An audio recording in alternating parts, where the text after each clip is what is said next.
राधे राधे भाई लोग, स्वागत है आप सबका ओशन जीरो टू हीरो में। यह है तुम्हारा एक्सरसाइज 1.3 सवाल नंबर 1। और सवाल नंबर 1 है तुम्हारा, इसको देखो। कहता कि है सिद्ध कीजिए कि √5 एक अपरिमेय संख्या है। तो अपने लोगों को सिद्ध करना है कि √5 एक अपरिमेय संख्या है। उससे भी जो जरूरी बात है, सबसे पहले परिमेय संख्या और अपरिमेय संख्या कहते किसको हैं, इस पर विचार करते हैं। मुद्दा समझो, ये बात हम पिछले वीडियो में बता भी चुके हैं, फिर भी हम रिपीट कर देते हैं, तुम लोग इसको उतार लेगा। और इस सवाल बनाने से पहले रिमार्क को थोड़ा समझ लो, तब उसके बाद सवाल बनाने में मजा आएगा जो बात है। तो ध्यान से देखिएगा भाई, 1 नंबर में अपने लोग लिखे हैं परिमेय संख्या। परिमेय संख्या,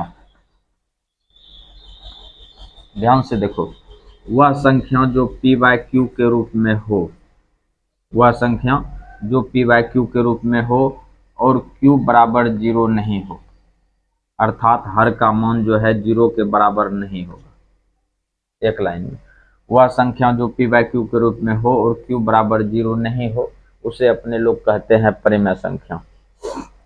अगला मुद्दा समझेगा, वह संख्या जो p/q के रूप में हो और p और q में से कोई भी मान रूट में नहीं हो। ध्यान से सुनना, p और q में से कोई भी मान रूट में नहीं हो, उसे अपने लोग कहते हैं परिमेय संख्या। ये तुम्हारा फाइनल हो गया। अब अगला मुद्दा चलते हैं अपरिमेय संख्या पर। अपरिमेय संख्या, अपरिमेय संख्या की होगा, ये हो जाएगा तुम्हारा दूसरा नंबर। वह संख्या जो p/q के रूप में हो और p और q में से कोई एक मान रूट में हो या दोनों रूट में हो जाए। वह संख्या जो p/q के रूप में हो और p और q में से कोई एक मान रूट में हो, उसे अपने लोग कहते हैं अपरिमेय संख्या।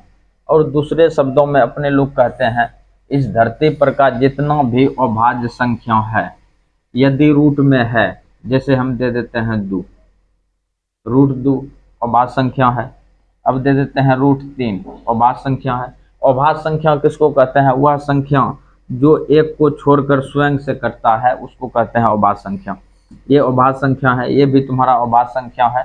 और ये जो दे रहे हैं अपने लोग, √7 दे देते हैं, √5 दे देते हैं, इस तरह से ये जितना भी है तुम्हारा सब अभाज्य संख्या है। रूट दे देते हैं अपने लोग 11, रूट दे देते हैं 13, रूट दे देते हैं 17, इस तरह से जितना भी आएगा सब तुम्हारा अभाज्य संख्या है। काहे कि एक को छोड़ करके स्वयं से कटता है, विभाजित होता है।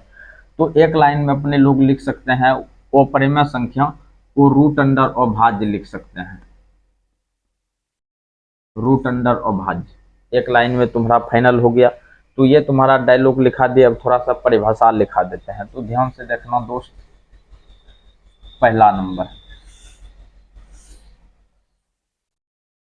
ध्यान से उतारेगा, वह संख्या जो p/q q बराबर नहीं हो 0, इस तरह से लिख देगा। p/q के रूप में हो, रूप में हो, p और q में से, q में से कोई मान रूट में नहीं हो, मान रूट में नहीं हो, नहीं हो, उसे परिमेय संख्या कहते हैं। परिमेय संख्या कहते हैं। तो ध्यान से देखो दोस्त, हम की लिखे हैं, वह संख्या जो p/q के रूप में हो और q बराबर 0 नहीं कर दिए हैं, रूप में हो, p और q में से, p और q में से कोई मान रूट में नहीं हो, उसे अपने लोग परिमेय संख्या कहते हैं। तो ये तुम्हारा क्लियर हो गया। जैसे हम तुम लोगों को दे देते हैं, यहाँ पे देखो 0, इसके नीचे न है कुछ तो एक, ये तुम्हारा परिमेय संख्या है। अगला मुद्दा समझो, दूसरा दे देते हैं 3, इसके नीचे न है कुछ तो एक, ये भी तुम्हारा परिमेय संख्या है। पी बाई क्यू के रूप में है, क्यू बराबर भी 0 नहीं है, जो बात है। अब अगला मुद्दा देखो, जैसे हम लिख देते हैं 4 नीचे में दे देते हैं 0, तो ये अपरिमेय संख्या नहीं हुआ। काहे कि यहाँ पे q बराबर 0 दिया हुआ है और अपने लोगों का थ्योरी है कि q का मान 0 के बराबर नहीं होना चाहिए, तो ये भी तुम्हारा फाइनल हो गया। मुद्दा समझो। अब अपने लोग चलते हैं 2 नंबर में, अपरिमेय संख्या। अपरिमेय संख्या वह संख्या, फिर से समझना, वह संख्या जो p बाई क्यू के रूप में हो, p बाई क्यू के रूप में हो, वह संख्या जो p बाई क्यू के रूप में हो, ध्यान से देखना, q के रूप में हो, p और q में से कोई मान रूट में हो, कोई मान रूट में हो, तो उससे अपरिमेय संख्या कहते हैं। तो इसको अपने लोग बोलेंगे कौन सी? अपरिमेय संख्या। जैसे हम दे देते हैं 1/√3, देखो p बाई क्यू के रूप में है और q का मान कौन सी में है? रूट में है। फिर दे देते हैं √3/4, ये भी देखो अपरिमेय संख्या है, p बाई क्यू के रूप में भी है और अंश का मान जो है कि रूट में है, तो ये भी तुम्हारा परिमेय संख्या है। जैसे दे देते हैं 7/√5, ये भी तुम्हारा कौन सी है? अपरिमेय संख्या है। काहे कि p और q में से कोई एक मान रूट में है। ये तो है तुम्हारा ऑब्जेक्टिव के लिए। अब अपने लोग चलते हैं, ये सवाल जो कहता है उस पर विचार करते हैं, ध्यान से देखना। अब सवाल बनाने में अपने लोगों को मजा आएगा, ये सब चीज यदि सीख गया तो, और यदि ये सब चीज सीखने रहता तो तब तुमको सवाल बनाने में फटता है हो न, सिलवाना भी पड़ता, सिलवाने में भी दिक्कत होता, जो बात है। तो मुद्दा समझो। सवाल कहता है कि सिद्ध कीजिए कि √5 एक अपरिमेय संख्या है। तो अपने लोगों को यदि ये अपरिमेय कहता है सिद्ध करने के लिए, तो अपने लोगों को इसके उल्टा मानना है। उल्टा की मानेंगे? माना कि √5 एक परिमेय संख्या है, इस बात को मानो। सॉल्व करते हैं। माना कि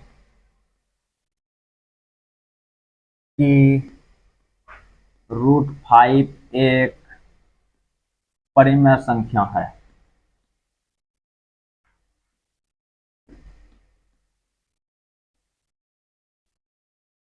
√5 एक परिमेय संख्या है। यदि √5 परिमेय संख्या है तो इसका मतलब है कि इसका मान p बाई क्यू के बराबर होगा। मुद्दा समझो। यहाँ पे देखो तो अपने लोग यहाँ पे लिख सकते हैं, अर्थात √5 बराबर अपने लोग लिख सकते हैं p/q, और यहाँ पे लिखेंगे q बराबर नहीं हो 0, q बराबर नहीं हो 0 and HCF of PQ, HCF of PQ बराबर 1। अच्छा, याद रहे तुम लोगों को, हम यहाँ पे रिपीट करके दिखाते हैं। यदि 1/2 लिखा है तो ये तुम्हारा जो है कि परिमेय संख्या है, और यहीं पर अगर यदि तुम 2/4 लिखेगा तो ये परिमेय संख्या नहीं है। देख भाई, हम जो बताते हैं इस पर पूरा गौर करो। इसमें देखो कि HCF, यदि 1 और 2 का HCF निकालेगा तो 1 निकलेगा, लेकिन यहाँ पर यदि HCF निकालेगा तो 2 गुना 1 लिखेगा, 4 को कौन सी लिख सकता है? 2 गुना 2। तो यहाँ पर देखो 2 आ रहा है, यहाँ पर भी 2 आ रहा है, तो ये जो है ये दोनों कट जाएगा। अब जाकर के ये हुआ तुम्हारा परिमेय संख्या। इसको तुम परिमेय संख्या नहीं बोल सकता है, काहे कि दोनों में कॉमन आ रहा है, और यदि कॉमन आता है तो वो कहलाता है HCF। HCF हमेशा परिमेय संख्याओं का 1 होगा, जो बात है। यदि ये परिमेय संख्या है तो इसका HCF कौन सी आना चाहिए? 1 आना चाहिए। इस बात को पूरा गौर से पकड़ो, तब जाकर के समझ में आएगा सवाल। तो यहाँ पे अपने लोग ध्यान से देखेगा। अब अपने लोगों को करना क्या है? यदि तुम एक सवाल को सीख गया, √5 वाला को सीख गया, तुमको कितनों दे देगा, √2 दे देगा, √3 दे देगा, √5 दे देगा, √7 दे देगा, √11 दे देगा, √13 दे देगा, इस तरह से जितना भी देगा तुम किसी को भी साबित कर सकता है, लेकिन एक तुमको सीखना होगा। तो ध्यान से देखेगा, तब जा करके समझेगा। देख भाई, अब अपने लोगों को इसके नीचे में न है कुछ, तो एक कोना कोनी गुना कर दो। कोना कोनी गुना करेंगे तो p बराबर हो जाएगा √5q, इस तरह से ये हो गया। अब यहाँ पे अपने लोग लिखेंगे दोनों ओर वर्ग करने पर, दोनों ओर वर्ग करने पर वर्ग करेंगे तो इधर हो जाएगा पी स्क्वायर और इधर हो जाएगा √5 क्यू का होल स्क्वायर। ध्यान से देखना दोस्त, पी स्क्वायर बराबर हो जाएगा 5 क्यू स्क्वायर। तो ध्यान से देखेगा, तो ये हो गया तुम्हारा। इसको करेंगे समीकरण 1। मुद्दे को समझना भाई। समीकरण 1 मान लिए हैं, अगर यदि क्यू स्क्वायर में 5 से गुना है तो इसका मतलब है कि पी स्क्वायर 5 से विभाजित होगा। यदि पी स्क्वायर बराबर है 5 क्यू स्क्वायर और क्यू स्क्वायर में 5 से गुना है तो क्यू स्क्वायर बराबर निकालेगा पी स्क्वायर बाय 5 आएगा। तो इसका मतलब है कि पी स्क्वायर 5 से विभाजित है। अगर यदि पी स्क्वायर 5 से विभाजित है तो पी भी किससे विभाजित होगा? 5 से विभाजित होगा। ई भी 5 से विभाजित होगा, ई भी 5 से विभाजित होगा। तो इसी बात को लिखना है। यहाँ पे लिखेंगे चूंकि पी स्क्वायर 5 से विभाजित है,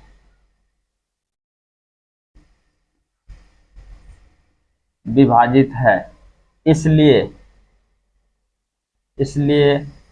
पी भी 5 से विभाजित होगा।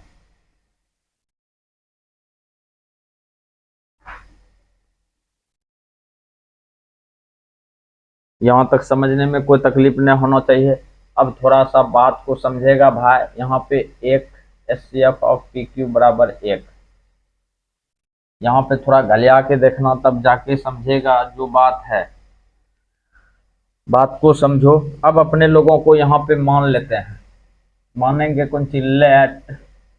लेट मतलब होता है माना कि। P बराबर मान लेते हैं 5R। यहाँ पे देखो P बराबर, रूल है ये, तुमको मानना ही पड़ेगा हर सवाल में। पी स्क्वायर बराबर है तुम्हारा कौन सी? 5 क्यू स्क्वायर। तो यहाँ पे P बराबर मान लिए हैं कौन सी? 5R मान लिए हैं। यहाँ पे फिर लिखेंगे दोनों ओर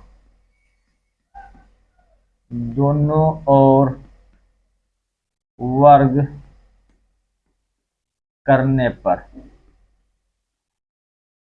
दोनों ओर वर्ग करने पर फिर वर्ग कर दो। पी स्क्वायर बराबर हो जाएगा तुम्हारा कौन सी? 5R का होल स्क्वायर। ध्यान से देखना दोस्त, पी स्क्वायर बराबर हो गया तुम्हारा कौन सी? 25R, 25R square. इस तरह से यहाँ पे लिखेंगे फ्रॉम इक्वेशन फर्स्ट से। यहाँ पे लिख दो समीकरण 1 से। समीकरण 1 देखो तुम्हारा कौन सी है? पी स्क्वायर बराबर 5 क्यू स्क्वायर। यहाँ पे पी स्क्वायर के जगह पे 5 क्यू स्क्वायर को लिख दो। 5 क्यू स्क्वायर लिख दिए हैं भाई। इधर हो गया 25R स्क्वायर। इसको कटा दो, 25 25 5 बार में। क्यू स्क्वायर बराबर हो गया 5R स्क्वायर। अब यहाँ पे ध्यान से देखना दोस्त, सेम डायलॉग अब मारेंगे हम। यहाँ पर भी वैसने था, पी स्क्वायर 5 से विभाजित हुआ था। अब यहाँ पे क्यू स्क्वायर है, इधर 5 है, तो इसका मतलब है क्यू स्क्वायर 5 से विभाजित होगा। यहाँ पर भी लिखेंगे चूंकि क्यू स्क्वायर 5 से विभाजित है इसलिए क्यू भी 5 से विभाजित होगा। तो लिख देते हैं चूंकि क्यू स्क्वायर 5 से विभाजित है,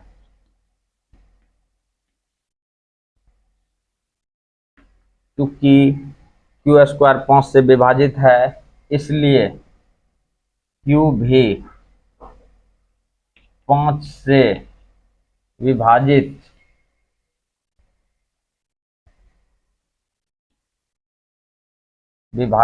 होगा। अच्छा, बात को समझना दोस्त। अब जो बात बताने के लिए जा रहे हैं हम, दोनों केस में हम दिखा दिए कि HCF जो है 5 आ रहा है। ध्यान से देखो, दोनों केस में हम की दिखाए कि यदि ये परिमेय संख्या है तो इसका HCF 1 आना चाहिए। लेकिन यहाँ पर जो है दोनों इक्वेशन से पता चलता है, यहाँ पर जो अपने लोग इक्वेशन का यूज किए हैं, यहाँ पे पता चलता है कि क्यू स्क्वायर जो है 5 से विभाजित है। इसका मतलब है यहाँ पर जो है कि 5 है और क्यू भी 5 से विभाजित है। पी स्क्वायर भी क्यू स्क्वायर भी दोनों 5 से विभाजित है। तो इसका मतलब है इन दोनों का जो है कि HCF 5 है। लेकिन परिमेय संख्या होने के लिए, ध्यान से सुनो, परिमेय संख्या होने के लिए HCF जो है कि कौन सी होना चाहिए? 1 होना चाहिए। लेकिन यहाँ पे HCF आ रहा है कौन सी? 5। यहाँ पे देखो P और Q दोनों 5 से विभाजित है। इस बात की P और Q, P और Q दोनों 5 से विभाजित है,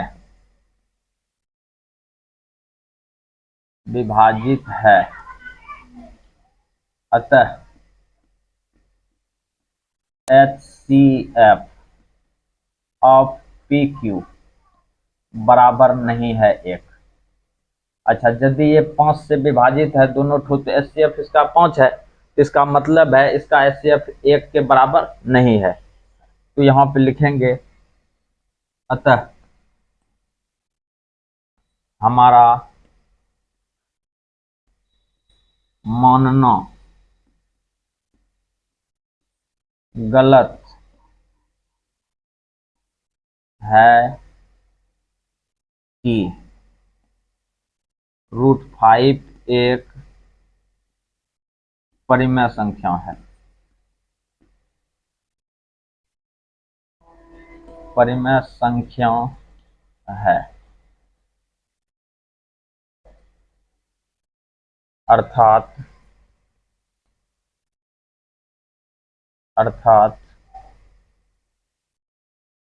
√5 एक अपरिमेय संख्या है।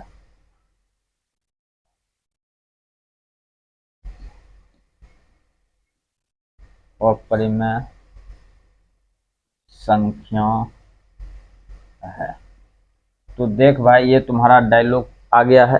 अब यही डायलॉग सबके साथ लिखना है। देखो, अतः हमारा मानना गलत है कि √5 एक परिमेय संख्या है, अर्थात √5 एक अपरिमेय संख्या है। इस बात को नीचे में दिखा देगा पूरा लिख करके, तब जाकर के तुम्हारा लप लप करके नंबर आ जाएगा। तो ध्यान से उतारेगा जो बात।